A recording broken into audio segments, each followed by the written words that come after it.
جبکہ ان لوگوں کو مالک بنا دیا جائے، تو یہ زکوٰۃ کی ایک اہم شرط ہے۔ لہٰذا اس سے معلوم ہو کہ آج کل جو بسا اوقات غلط فہمی ہو جاتی ہے کہ زکوٰۃ کے مال کو شفا خانے میں، کسی رفاہی ادارے میں یا مسجد کی تعمیر میں خرچ کیا جاتا ہے، یہ غلط ہے، اس سے زکوٰۃ ادا نہیں ہوتی۔ زکوٰۃ کی ادائیگی کے لیے ضروری ہے کہ کسی فقیر کو ان 8 مصرف میں سے کسی کو مالک بنا دو، پھر اس کے بعد جو ہے پھر زکوٰۃ یہ جہاں چاہے استعمال کریں۔ آگے ارشاد فرماتے ہیں وَمِنْهُمُ الَّذِينَ، اور ان منافقوں میں سے بعض وہ لوگ ہیں جو نبی کو ایذا دیتے ہیں اور وہ کہتے ہیں ہوا اذن، یہ تو کان ہے۔ منافقین حضور صلی اللہ علیہ وسلم سے بہانے بتاتے تھے، آپ چونکہ رحمت للعالمین تھے، یہ جو بہانے بناتے آپ ان کو سن لیتے اور معاف کر دیتے۔ تو ایک طرف ان کی ڈھٹائی، ایک طرف غلط بہانے بیان کیے، وہ معاف کر دیے گئے، دوسری طرف بعد میں آ کر مذاق اڑاتے تھے، بعد میں کہتے تھے کہ یہ تو کان ہے، یعنی کیا مطلب، حضور تو سراپا کان ہے، ہماری بات سنتے ہی رہتے ہیں۔ اللہ نے اس کا جواب دیا کہ نالائقو، حضور جو سن رہے ہیں تو تمہارے حق میں خیر ہی تو کر رہے ہیں، یہ تو حضور کی شفقت کی علامت ہے۔ فرمایا قل، آپ کہہ دیجئے اذن خیر لکم، یہ جو کان ہیں یعنی یہ جو تمہاری بات توجہ سے سنتے ہیں، یہ تمہارے حق میں بہتری کے لیے ہے۔ یؤمن باللہ، یہ نبی اللہ پر ایمان رکھتے ہیں اور مؤمنوں کی بات کا یقین رکھتے ہیں، اور رحمت ہے تم میں سے ایمان والوں کے لیے۔ والذین یؤذون رسول اللہ، اور دیکھو جو لوگ اللہ کے نبی کو ایذا دیں گے ان کے لیے دردناک عذاب ہے۔ یحلفون باللہ، یہ لوگ آپ کے سامنے، تم لوگوں کے سامنے اے مومنوں و منافقین قسمیں کھاتے ہیں تاکہ تم کو خوش کریں۔ واللہ ورسولہ حق ان یرضوا، حالانکہ اللہ اور اس کے رسول اس کے زیادہ حقدار ہیں کہ یہ لوگ اس کو خوش کریں اگر یہ ایمان والے ہیں۔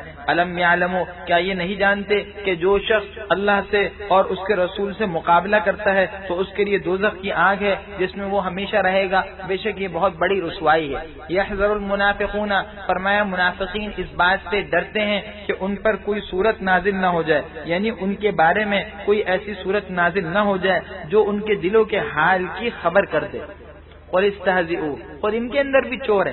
بات یہ ہے کہ کوئی انسان خفیہ طور پر کوئی کام کرتا ہے تو جیسے مشہور ہے کہ چور کی داڑھی میں تنکا، تو وہی بات ہے کہ چور کی داڑھی میں اگر تنکا کا اعلان کیا جائے تو سب سے پہلے اپنی داڑھی کو چور ہاتھ لگائے گا، اسے سب سے زیادہ ڈر ہوگا۔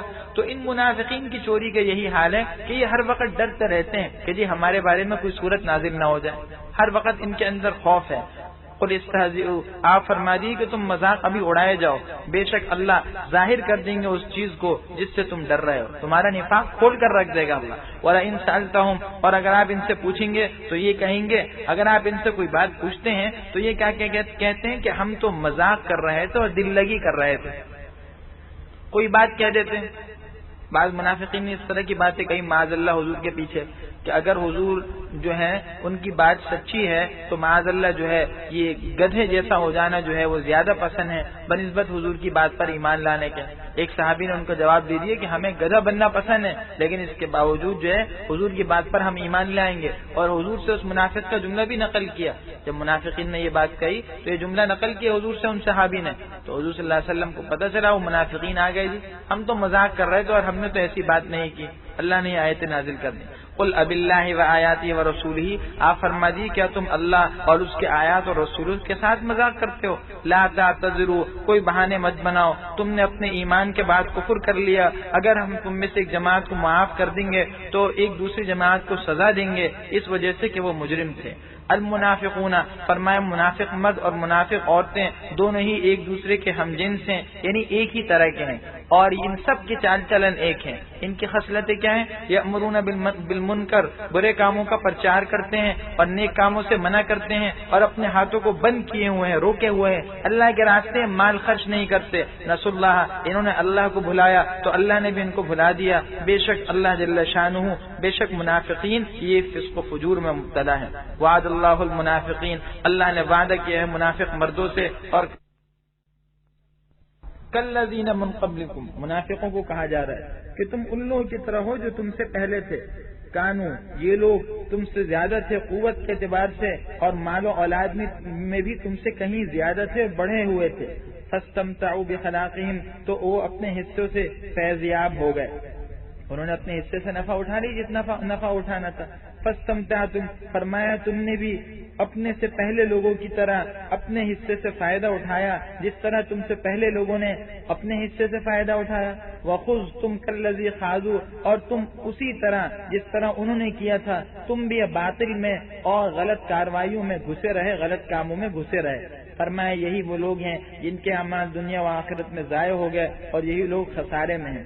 الم یاتہم، اللہ فرماتے ہیں کیا ان لوگوں کے پاس ان سے پہلے لوگوں کی یعنی قوم نوح کی اور قوم عاد و سمود کی اور قوم ابراہیم کی اور اصحاب مدین اور الٹی ہوئی بستی والے لوگوں کی حالات کی خبر نہیں پہنچی؟ اتتہم، ان سب کے پاس ان کے رسول آئے تھے واضح نشانیاں لے کر، لیکن فرماتے ہیں اللہ ان پر ظلم کرنے والے نہیں تھے، بلکہ در حقیقت یہ خود اپنے آپ پر ظلم کرتے تھے۔ اللہ نے ان سب کو جو سزائیں دی پچھلے لوگوں کو، یہ ظلم نہیں تھا، انہوں نے خود ظلم کیا، ایسا قصور کیا جس کی وجہ سے یہ اس کے مستحق بنے۔ آگے فرماتے ہیں منافقین کے مقابلے میں مؤمنین کا طرز عمل بالکل مختلف ہے۔ والمؤمنون، فرمایا مومن مرد اور مومن عورتیں یہ سب ایک دوسرے کے دوست ہیں، اچھائیوں کا حکم کرتے ہیں اور برائیوں سے روکتے ہیں اور نماز کی پابندی کرتے ہیں اور زکوٰۃ ادا کرتے ہیں اور اللہ اور اس کے رسول کی فرما برداری کرتے ہیں۔ فرمایا یہی وہ لوگ ہیں کہ ان قریب اللہ ان پر رحم فرمائیں گے، بے شک اللہ زبردست اور حکمت والے ہیں۔ وعد اللہ المؤمنین والمؤمنات، اللہ نے وعدہ کیا مومن مردوں سے اور مومن عورتوں سے ایسے باغات کا جن کے نیچے نہریں بہ رہی ہوں گی، وہ اس میں ہمیشہ رہیں گے، ومساکن طیبۃ، اور ایسے عمدہ گھروں کا جو ہمیشہ ہمیشہ کی جنتوں میں ہوں گے، ورضوان من اللہ اکبر، اور اللہ کی خوشی وہ تو سب سے بڑھ کر نعمت ہے۔ فرمایا یہ بہت بڑی کامیابی ہے۔ یا ایھا النبی، اے نبی آپ جہاد کیجئے کافروں سے اور منافقوں سے اور ان پر سختی کیجئے، اور ان کا ٹھکانہ دوزخ ہے اور وہ بری جگہ ہے۔ سختی کافروں سے کرنی ہے۔ مسلمانوں کی صفت یہ کہ آپس میں ایک دوسرے کے حق میں نرم رہتے ہیں، ایک دوسرے کی برائیوں سے درگزر کرتے ہیں، لیکن کافروں کے مقابلے میں ان کے دل کے اندر کوئی نرم گوشہ نہیں۔ آگے فرمایا یحلفون باللہ ما قد قالوا، یہ لوگ خدا کی قسمیں کھاتے ہیں کہ انہوں نے ایسے کوئی بات نہیں کی۔ وہ واقعہ جس کی طرف ہم پیچھے بھی اشارہ کر چکے ہیں۔ اللہ فرماتے ہیں وَلَقَدْ قَالُوا، انہوں نے تو تحقیق کفر کی بات کہی اور اسلام لانے کے بعد کافر ہو گئے۔ وَهَمُّوا بِمَا لَمْ يَنَالُوا، اور وہ جس پر قدرت نہیں پا سکے تھے اس کا بھی انہوں نے ارادہ کر لیا۔ انہوں نے بعض ایسی تدبیریں کی کہ حضور کو نقصان پہنچائیں، اگرچہ انہیں اس پر قدرت نہیں ملی، وہ مقصد حاصل نہیں ہوا۔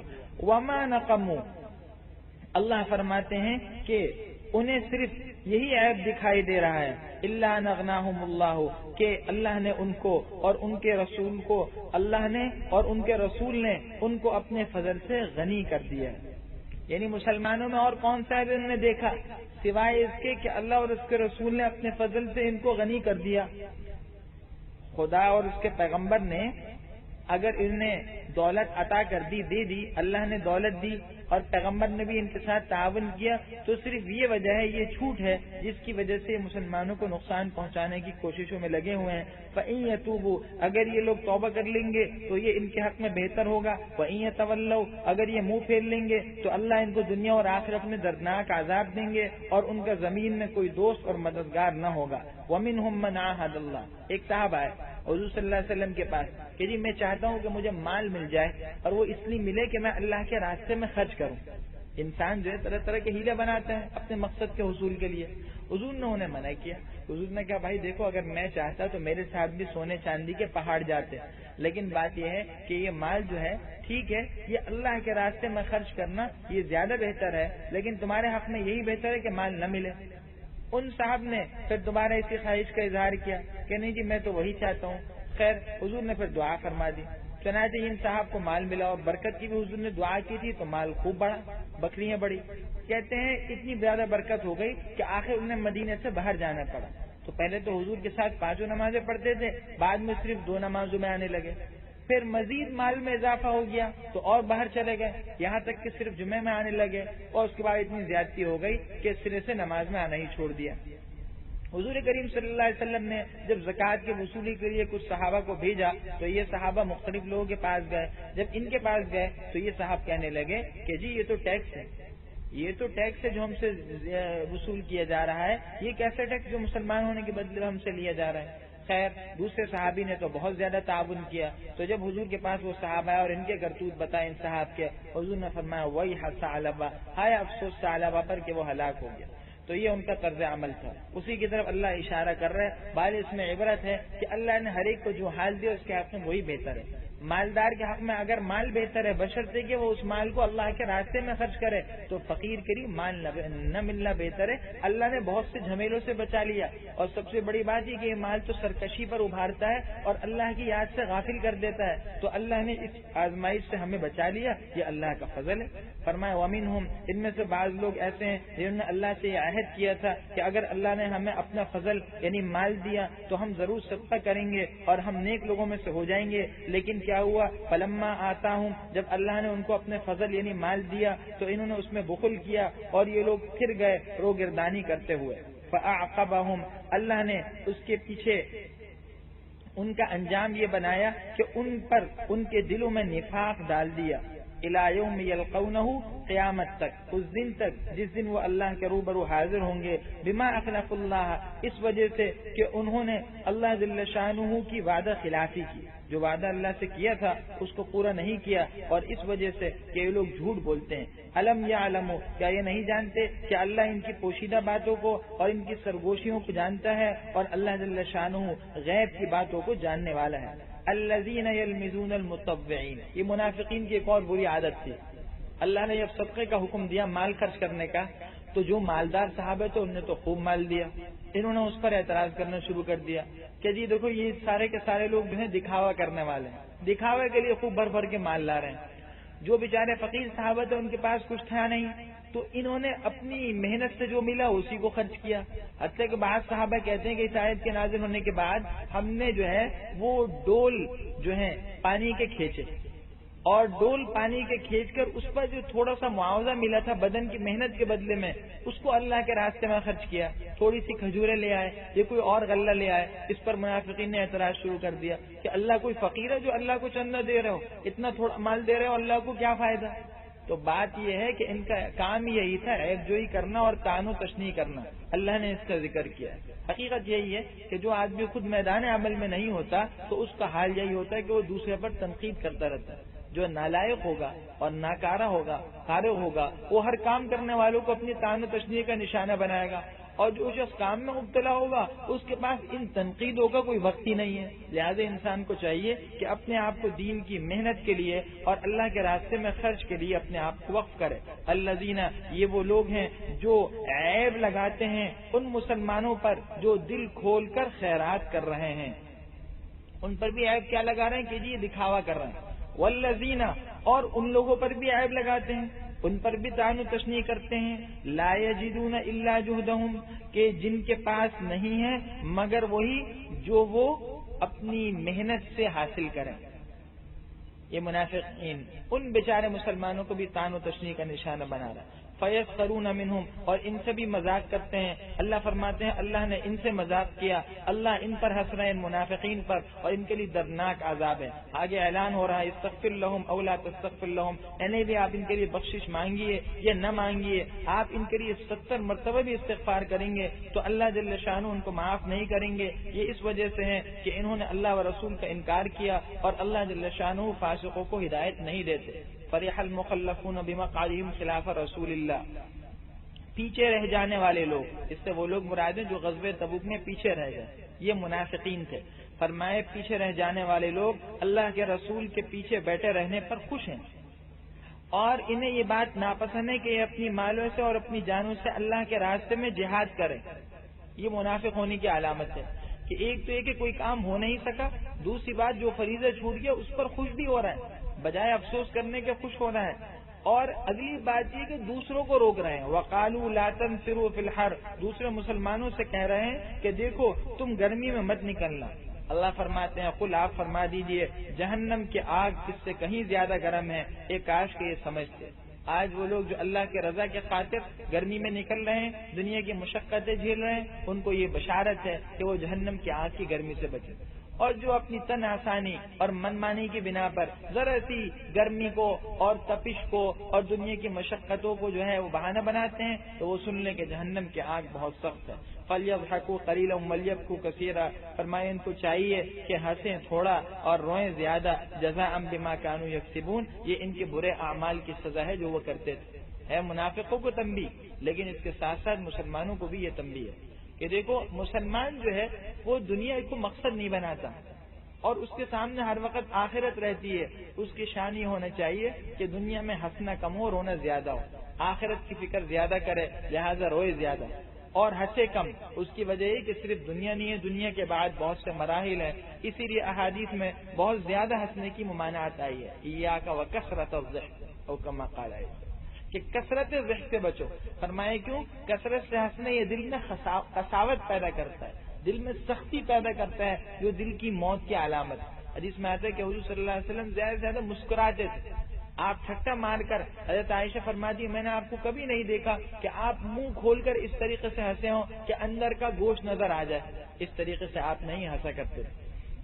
فَإِن رَجَعَكَ اللَّهُ، اگر اللہ واپس لے آئیں گے آپ کو ان میں سے ایک جماعت کی طرف اور پھر یہ لوگ آپ سے نکلنے کی اجازت مانگیں گے تو آپ ان سے کہہ دیجئے کہ تم میرے ساتھ اب ہرگز مت نکلو میرے ساتھ جہاد پر، اور نہ میرے ساتھ کسی دشمن سے لڑائی کرو. یعنی اگر آپ اس جہاد سے واپس آئے تو یہ منافقین ہو سکتے ہیں بعد میں کسی اور جہاد میں آپ کے ساتھ چلنے کی اجازت مانگے. آپ سب صاف کہہ دیں کہ تمہیں میرے ساتھ جانے کی ضرورت نہیں ہے. کیوں؟ انکم رضیتم بالقعود اول مرہ، تم پہلی دفعہ بھی بیٹھے رہنے پر خوش ہوئے تھے تو تم اب بھی پیچھے رہنے والوں کے ساتھ بیٹھے رہو. ولا تصلی علی احد منهم مات ابدا. نبی کریم صلی اللہ علیہ وسلم کو پیچھے یہ فرمایا گیا تھا کہ استغفار کرنا نہ کرنا برابر ہے. 70 مرتبہ استغفار پر بھی معافی نہیں ہے. احادیث میں آتا ہے، بخاری شریف کی روایت بھی ہے کہ حضور صلی اللہ علیہ وسلم نے جب عبداللہ بن ابی مرا، یہ منافقوں کا سردار تھا اور یہ بہت بڑا منافق تھا، اس نے سب سے زیادہ اسلام کو، مسلمانوں کو اور حضور کو تکلیفیں دی، نقصان پہنچایا. ان کے صاحبزادے سچے مسلمان تھے، ان کا نام بھی عبداللہ تھا.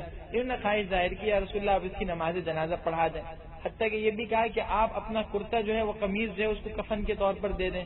حضور نے ایسا کیا تسلی کے لیے اور تاکہ دوسرے لوگ ایمان لے آئیں. چنانچہ اپنے بدن کا جو کپڑا ہے وہ نکال کر کفن کے طور پر پہنایا اور اپنا تھوک جو ہے وہ اس کے منہ میں ڈالا. اور جو اس کی نماز جنازہ پڑھانے کے لیے جب گئے تو حضرت عمر نے روکا، آپ کا ہاتھ پکڑا. اللہ کے رسول اس نے تو فلاں دن ایسا معاملہ کیا تھا، فلاں دن ایسی بات کہی تھی. حضور مسکرائے اور حضور نے فرمایا کہ بات یہ کہ اللہ نے 70 مرتبہ تک استغفار کا کہا ہے، میں 70 مرتبہ سے بھی زیادہ استغفار کروں گا، شاید اس کی مغفرت ہو جائے. باہر صورت آپ جو رحمت للعالمین سے سراپا شفقت ہے، اس لیے آپ نے اس حکم اس نماز جنازہ پڑھانے میں اور اس کے حق میں استغفار میں بخل نہیں کیا. اب اللہ نے صاف منع کر دیا کہ اب آپ کسی منافق اور کافر کی نماز جنازہ نہ پڑھیں. لہٰذا صاف اعلان ہو گیا، معلوم ہو کسی کافر کوئی شخص جو کفر پر مر جائے، چاہے وہ کتنا قریبی ہو، نہ اس کی نماز جنازہ پڑھی جائے گی، نہ اس کے لیے استغفار کرنا، دعائے مغفرت کرنا جائز ہے، نہ اس کے لیے کوئی ایصال و ثواب کرنا جائز ہے. اس کی ہرگز اجازت نہیں ہے. فرمایا کہ ولا تصلی علی احد منهم مات ابدا، ان میں سے جو بھی مر جائے ہرگز ان میں سے کسی کی نماز جنازہ بھی مت پڑھیے گا اور نہ ان کی قبر پر جا کر کھڑے ہوئیے گا یعنی استغفار کے لیے. کیوں؟ بے شک یہ وہ لوگ ہیں جنہوں نے اللہ اور اس کے رسول کے ساتھ کفر کیا اور یہ فسق اور نافرمانی کی حالت میں مرے. ولا تعجب کا، اور ان کا مال اور ان کی اولاد آپ کو تعجب میں نہ ڈالے. بے شک اللہ یہ چاہتے ہیں کہ ان کو دنیا ہی میں اس کے ذریعے سے عذاب دے اور ان کی روح اور ان کی جان نکلے اس حال میں کہ وہ کافر ہوں. وَإِذَا أُنزِلَتْ سُورَةٌ، اور جب کوئی سورت نازل ہوتی ہے کیا اس بارے میں کہ تم اللہ پر ایمان لاؤ اور اس کے رسول کے ساتھ جہاد کرو، تو ان میں سے وہ لوگ جو دولت مند ہیں، اولو الطول دولت مند ہیں، وہ آپ سے اجازت مانگتے ہیں اور کیا کہتے ہیں، ہمیں چھوڑیے کہ ہم پیچھے رہنے والوں کے ساتھ بیٹھے رہنے والوں کے ساتھ ہم بھی گھر میں رہ جائیں. رضو، اللہ فرماتے یہ لوگ اس پر خوش ہیں کہ یہ پیچھے رہنے والوں کے ساتھ رہیں اور ان کے دلوں پر مہر لگا دی گئی ہے تو یہ لوگ سمجھتے ہی نہیں. لیکن الرسول، فرمائے لیکن پیغمبر اور وہ لوگ جو ان کے ساتھ ایمان لائے، انہوں نے اپنی مالوں اور جانوں کے ساتھ جہاد کیا اور یہی وہ لوگ ہیں جن کے لیے بھلائیاں ہیں اور یہی لوگ کامیاب ہیں. اعد اللہ لہم، اللہ نے ان کے لیے تیار کیے ایسے باغات جن کے نیچے نہریں بہ رہی ہوں گی، وہ اس میں ہمیشہ رہیں گے اور یہ بہت بڑی کامیابی ہے. وجاء المعذرون من الاعراب، فرمایا کہ وہ دیہاتی جو عذر بیان کرنے والے ہیں وہ لوگ بھی آئے، کس لیے؟ لیؤذن لہم، تاکہ ان کو بھی اجازت مل جائے۔ اور وہ لوگ بیٹھ گئے جنہوں نے اللہ اور اس کے رسول کو جھٹلایا، اللہ اور اس کے رسول سے جھوٹ بولا۔ یعنی ایک تو یہ منافقین، یہ بھی پیچھے ہیں، اور دیہاتی وہ لوگ بھی جو منافق ہیں اور انہوں نے بہانے بنائے۔ تو گویا دو قسم کے لوگ تھے منافقوں میں، ایک تو وہ تھے جنہوں نے بہانے بنائے تھے اور بہانے بنا کر مختلف عذر پیش کیا، حضور سے اجازت مانگی، حضور نے ظاہر کو دیکھتے ہوئے اجازت دے دی، چنانچہ یہ لوگ نہیں گئے۔ دوسرے وہ لوگ تھے جو سرے سے بہانے بتائے بغیر بھی نڈر ہو کر بیٹھے رہے، وقعد الذین کذبوا اللہ ورسولہ، جنہوں نے اللہ اور رسول سے جھوٹ بولا اور انہوں نے گویا بہانے ہی نہیں بنائے، سرے سے ہی پیچھے بیٹھے رہے۔ اللہ فرماتے ہیں سیصیب الذین کفروا منہم، عن قریب ان میں سے کافروں کو دردناک عذاب پہنچے گا۔ اس کے مقابلے مسلمانوں کا ذکر ہے۔